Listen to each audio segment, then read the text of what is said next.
Paano kung ang mga irigasyong pinondohan ng milyon-milyong pisong pera ng bayan natuklasang hindi tapos? O di kaya naman ay hindi raw lubos na napakikinabangan ng ilang benepisyaryo?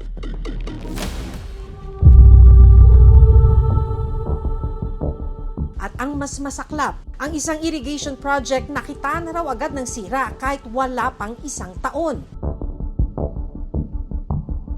Ano ho ba yung mga naging problema? Kasi po, naging problema nga, maraming katas. Eh, nasasayang lang din po ang tubig. Pero nagagalak rin po kasi kami, kasi nagkaroon nga kami ng ganito. Kaya lang, hindi nga po lahat nakikinabang. Hindi po lahat na, yun po talaga ang totoo. No?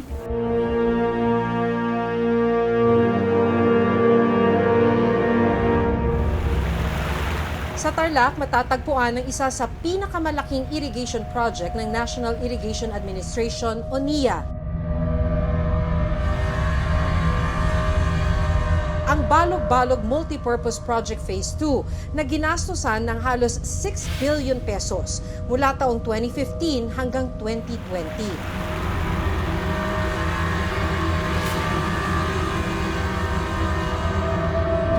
Pero makalipas ang halos isang dekada mula ng simula nito, hindi pa rin tapos ang proyekto. Under construction pa po yung dam, ma'am. Kasi sayang din eh. Yung ginastos natin dyan is pera natin lahat na Pilipino. Kaya dapat tapusin at tapusin talaga yan. Halos 1 bilyong piso naman ang halaga ng isa pang irrigation project na matatagpuan sa Bulacan.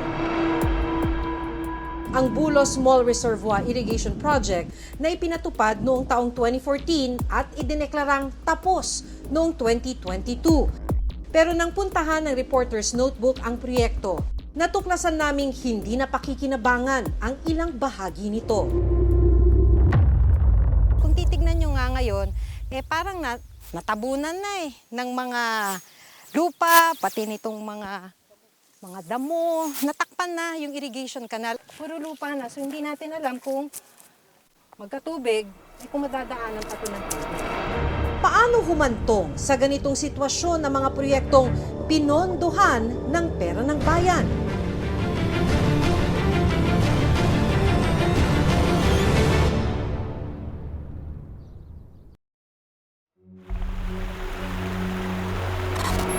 Sa Bulacan, matatagpuan ang isang irrigation project na ipinatayo ng National Irrigation Administration, ang Bulos Small Reservoir Irrigation Project. Sa project information mula sa NIA, nakasaad na January 2014 hanggang April 2022 ang implementing schedule ng proyekto. Ang halaga nito, mahigit 990 million pesos na binubuo ng dalawang pasilidad, ang dam component at ang irrigation component. Layunin ng proyekto na mabigyan ng patubig ang mahigit 570 hectares ng agricultural land sa bayan ng San Miguel at Doña Remedios, Trinidad. Mahigit 300 magsasaka naman ang makikinabang sa proyekto. Pero nang bisitahin ito ng Reporter's Notebook, ito ang aming naabutan. Mababaw na level ng tubig sa dam at ang ilang spillway o daraanan ng tubig papunta sa mga sakahan. Tuyot na ang lupa at natabunan na rin ang damo. Bagay na inirereklamo ng ilang magsasaka sa lugar.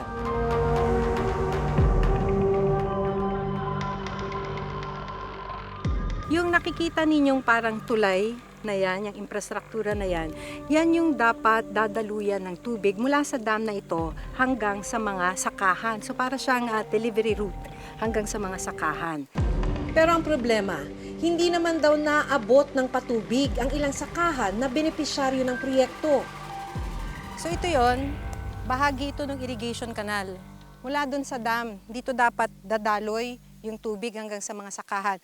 Pero ang sabi kasi ng mga magsasaka dito, makitid na itong irrigation canal. Kung titignan nyo nga ngayon, parang natabunan na ng mga lupa, mga damo, natakpan na yung irrigation canal. Ang nangyari daw kasi, dahil mas mataas yung lupa dito sa gilid nitong irrigation canal, nagkaroon ng erosion. So yung lupa dito sa gilid ng irrigation canal, nagpupunta dito sa kanal. Kung titignan nyo nga dito sa ilalim, ayan, oh, puro lupa na. Ito, puro lupa na rin to eh. Oh. Puro lupa na. So hindi natin alam kung magkatubig, kung madadaanan pa to ng tubig. Kasamang magsasakang si Marian Martin, binaybay namin ang iba pang bahagi ng proyekto. Una naming narating ang Zone 6. Kapansin-pansin na halos magbitak-bitak at natuyo na rin ang mga sakahan. Kung mapapansin nyo po, nakatapak po tayo dito sa mismong kanal ng patubig na nanggagaling po dyan sa Bulo Dam. Nung nakaraan po, dumadaloy pa siya. Okay naman po, nasuplayan naman nung umuulan pa sa kanitong nakaraang cropping. Pero kung nakikita nyo po, tuyot na. Wala na pong daloy. Hindi na po kaya. Siyempre po, ang magsasaka natin ngayon, walang hanap buhay. Dahil ang pangunahin po natin kasing dito, pagsasaka, paggugulay. Yun po ang kabuhayan ng mga taga-Malibay. Sumunod naman naming puntahan ng Zone 3 kung saan matatagpuan ang sakahan ni Marian. Sa bahaging ito, nagbitak-bitak na rin ang lupa at tuluyan ng hindi dinadaluyan ng tubig. Ito, may semento pa Meron to. pa po yan. Ganyan lang po, ma'am, siya kababaw. Ay, ang babaw! Opo, pero ang lalim po ng hinukay nila, lalo po dun sa tapat na yun. Hanggang sa marating namin ang dulong parte ng proyekto. So, ang nilalakad natin ngayon, yung hanggang dulo. Bandang dulo na kasi ito ng irrigation canal. Aabutin natin hanggang dun sa dulo. Hanggang banda dun lang daw Pero kung tingnan mo naman to, hindi na mukhang irrigation canal, oh. Natakpan na ng mga damo at saka ng mga lupa. Hindi na siya mukhang irrigation canal. Kasi hindi naman nga po siya inaabot ng tubig, ng flow ng kanal. Galing sa dam. Di hindi nyo na ito mapapakinabangan. Hindi po talaga pinakinabangan, Unabis. Wala po kami naging pakinabang dyan. Mahigit 990 million pesos o halos 1 bilyong piso ang pera ni Juan na ginamit para gawin ang irrigation project na ito. Matagal hinintay ng mga magsasaka na matapos ang irrigation project na ito. Sinimulan noong 2014 at natapos lang noong 2022. Ang masaklap, nang matapos ang proyektong ito, higit sa kalahati ng mga magsasaka na dapat ay nakikinabang dito sa proyektong ito ay hindi naman nakikinabang. May ilan pang sakahan na malapit sa proyekto ang hindi man lang daw nadaraanan ng tubig na nagmula sa mga irrigation canal. Kaya ang magsasakang si Margie na ilang kilometro lang ang layo mula sa proyekto, sa maliit na sapa na ito umaasa ng patubig para sa mga pananim na talong. Wala po dito hanggang dito. As in, dito po sa gulayan. Doon naman po sa kabila, sasali namin sa tabon para makarating doon sa isang lot namin. Para matubigan. Ito po ma'am, ang kinukuhanan namin, yung pong taas na yan. Kinailangan niya pa raw gumastos ng mahigit 5,000 piso para makabili ng motor na ginagamit sa patubig. Kinukuhanan po namin ng tubig, electric motor po ginagamit namin, di kuryente. Ito po sa baba, sa may gilid ng ilog, papunta po doon sa aming gulayan. Iniaakyat po ng electric motor. Kaya laking panghihinayang ni Margie na ang proyektong abot kamay na sana nila, hindi naman lubos na mapakikinabangan. Bawas din po sa mga pangangailangan ng gulay. Kamahal-mahal naman po ng pataba, kamahal ng gamot. Sana po maabot yung aming gulayan para maaluan ng magiging sa amin ng tubig, hindi mamumroblema. Ang tanong, sa kabila ng halos 1 bilyong pisong pondong inilaan para sa proyekto, bakit marami pa rin sa mga dapat sanay benepisyaryo hindi pa rin ramdam ang ipinangakong ginhawa ng proyekto? Pinakita namin sa isang structural engineer ang disenyo ng proyekto. Yung kasing roller coaster by principle, para sa akin dapat yung elevation ng spillway natin o aqueduct, theoretically pababa paring flow ng tubig. Kung meron mang portion na tumaas, dapat may bomba. So, ang suggestion ko, i-review din yung elevation na itong spillway yung aqueduct natin. Kung nakatugon ba rin sa plano. Posible rin daw na nakaapekto ang disenyo ng proyekto kung bakit hindi naaabot ng patubig ang mga dapat na pupuntahan nito. Una-una dapat reviewin yung plano kung dapat bumaba o tumaas yung tubig. Kasi kung bababa yan, I don't see any natural way para tumaas ulit. Unless may pump dun. Merong mechanical pump para itaas yung tubig. Which I don't think nagagawin basta-basta sa design. Sa isinagawang pagdinig sa Senado para sa proposed 2026 budget ng NIA, isa ang Bulos Small Reservoir Irrigation System sa mga pinag-usapan sa Senado. Bukod kasi sa inilaang mahigit 900 million pesos sa konstruksyon ng proyekto, kinailangan pang gumastos ng karagdagang 50 million pesos para sa pagre-repair ng mga nasirang bahagi nito. Makalipas lang ang 1 taon matapos ideklarang completed ang proyekto. 50 million pesos for a certain repair at yung nakita nyo sa video, palitada lang. Ganun ba tayo gumastos ng pera ng gobyerno? 50 million, patsi-patsi lang. Nakita nyo naman, tinusok lang ng farmer. Yung pinag-repair nyo, bumuhos na agad yung tubig. 50 million pesos na agad yun. Sa naging pahayag naman ni NIA Administrator Eduardo Guillen sa isang programa ng GMA, pinaliwanag niya kung bakit kinailangang maglabas ng karagdagang 50 million pesos. Ang nangyari lamang po kasi noong 2021, yung bagyong Carding, bumagyo po Nasira. at may nasira po na portion ng irrigation. Yung Okay. kanal lang, yung pong mga project po ng NIA, kami po yung nasa front line kumbaga dahil ang dam natin nasa ilog. Ano? Ang irigasyon natin, siya ang nagiging drainage kapag may bagyo. Pag napatunayan na patsi-patsi lang ginawa, someone has to resign. Are you willing to resign? Challenge taken. Yes, sir. Good. Ano ho ba yung mga naging problema? Kasi po, naging problema nga, maraming katas. Tapos yun nga po, nagka-problema. Sabi nila, i-repair nila. Ni-repair naman po. Pero sa observation ninyo, nung ni-repair, nagli-leak pa rin pa o hindi na? Parang mayroon pa po. At pagka may leak po, ano yung resulta Eh, niya? nasasayang lang din po ang tubig. So kayo ho ba'y nanghihinayang dun sa ginastos na pera ni Juan para dito sa proyektong to? Yes po, napakalaking halagang pera nun. Para po makatulong man lang dito sa mga magsasaka. Eh, pero nagagalak rin po kasi kami kasi nagkaroon nga kami ng ganito, kaya lang. Hindi nga po lahat nakikinabang. Hindi po lahat naaabot. Yun po talaga ang totoo nun.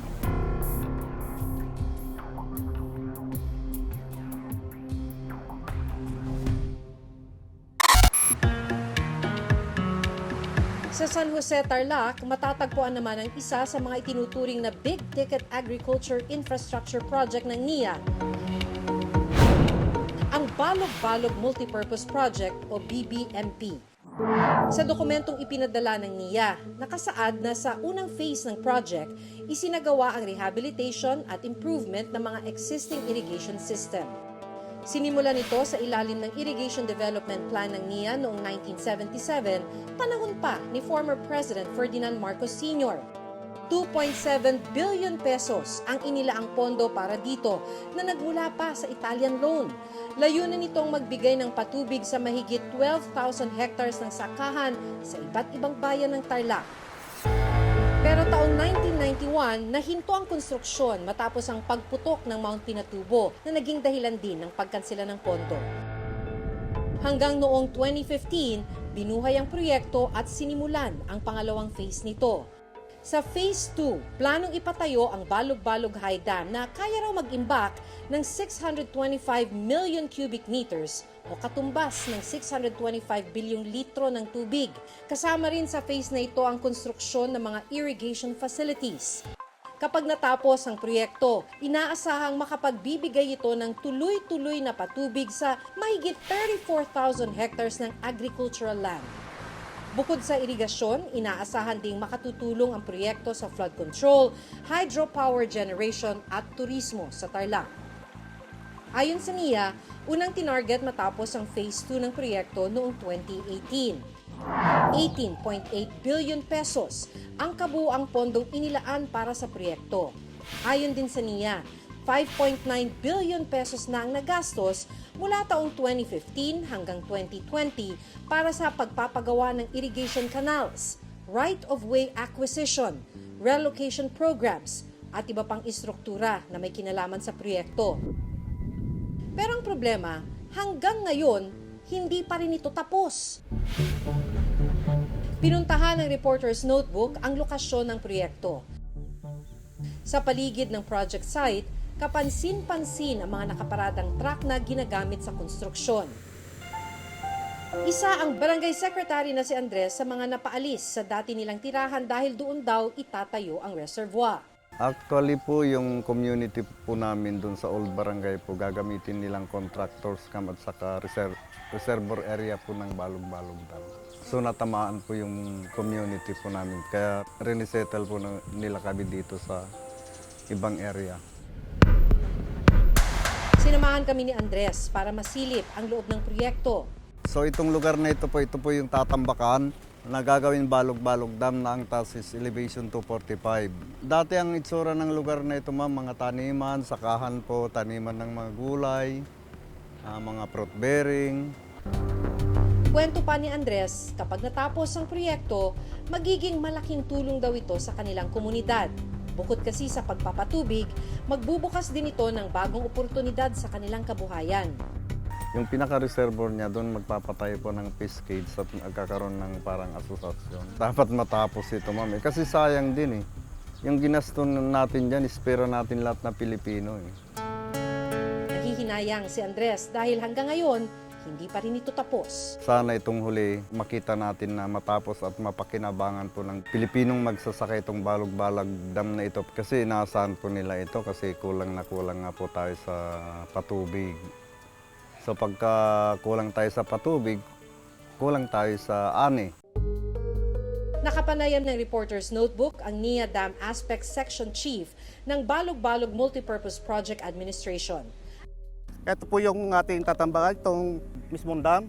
And this one is the open spillway. Ito po yung ating diversion tunnel while we are going to work here there in, sa high dam. Sasarhan po namin ito, ilog. Yung riverbed na yan, uukayin po natin yan. At doon tayo mag-start ng pagtatambak. Habang yung tubig na yan ay doon papasok at lalabas. So yun ang purpose po ng diversion tunnel. Then the other tunnel po, ito na po yung pinaka-main natin. Ito ang irrigation and power tunnel. Ito yung magsusupply ng tubig sa irigasyon. Ipinarating din namin sa kanila ang saloobin ng mga residenteng matagal nang naghihintay sa proyekto. Paliwanag ng NIA, nagkaroon daw kasi ng problema sa mga naunang contractor na humawak sa proyekto kaya nagkaroon ng delay. Na-terminate po sila 2020. Kulang sa equipment sa tao. Then ang negative slippage masyadong malaki. Minsan nang napunan ng Commission on Audit o COA ang NIA dahil sa mga proyektong nakakitaan ng irregularidad. Noong 2024, halos 300 proyekto ng NIA na nagkakahalaga ng 16.7 billion pesos ang posibleng napunta raw sa mga hindi kwalipikadong kontratista. Kabilang sa mga sinita ng COA ang mahigit 300 million pesos na halaga ng kontrata sa ilalim ng Balog-Balog Multipurpose Project Phase 2. Isa rin sa napag-usapan sa pagdinig sa Senado ang matagal na pagkakaantala ng proyekto. Some of the contractors of Balog-Balog have been blacklisted, Mr. President. These two contractors have been sued by the NIA. They have filed an appeal, but in the blacklisting, there is an inclusion of a penalty. No? Sabi ng NIA, 300 million pesos ang hinihingi nilang multa para sa mga contractor na hindi tumupad sa kontrata. Hindi na nga natin hinahaang lumabas yung mga equipment sila na nandun, parang ginarnish ng NIA yan. Pinahabol natin sila doon sa kanilang, siyempre merong multa yan, 300 million niya yung hinahabol sa kanila. Yung pera ba nasa uli, yung pondo, intact ba o nagastos na? Yung hindi po nagamit na pera, yun po yung ginagamit natin ngayon para ituloy yung project. Sa ngayon, hawak na ng bagong contractor ang proyekto. Taong 2028 naman inaasahang matatapos ang Phase 2 at magiging fully operational. Will there be an additional budget allocation for that? From 13.37 billion, it is now 18.8 billion revised. So an additional about 4 billion. If you want to total both Phase 1 and Phase 2, How much is it, Mr. it President? will be 20.544 billion. Pinadalhan namin ng sulat ang NIA para kuhanan sila ng pahayag, pero wala raw pwedeng humarap sa amin. Pinuntahan din namin ang kanilang opisina, pero muli, wala pa rin daw pwedeng magbigay ng pahayag mula sa kanilang opisina. Hanggang nito lang Lunes, nagpadala sila ng sulat sa amin at sinabing wala raw schedule na tutugma para sa nire-request naming interview. Mananatiling bukas ang reporter's notebook para sa kanilang magiging sagot. Nasasayang yung pondo ng gobyerno. No? Kasi habang tumatagal, lalo siyempre lumalaki yung gastos, mas lalo din tumatagal yung pakinabang dapat ng mga tao. Hindi man diretsuhang nakaapekto dun sa kalagayan ng mga magsasaka, maaaring may mga ibang sektor na nawalan ng serbisyo. Nilagay natin dun sa di matapos-tapos na proyekto.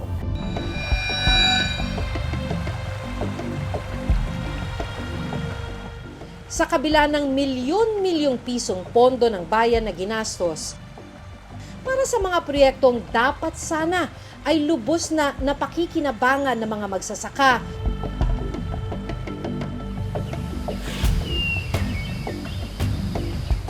Malinaw na may mga sakahan na hanggang ngayon hinihintay ang pagpatak ng tubig na magsasalba sa kanilang kabuhayan. Ang tanong, hanggang kailan sila maghihintay? Hanggang sa susunod na Sabado, ako si Maki Pulido at ito ang Reporter's Notebook.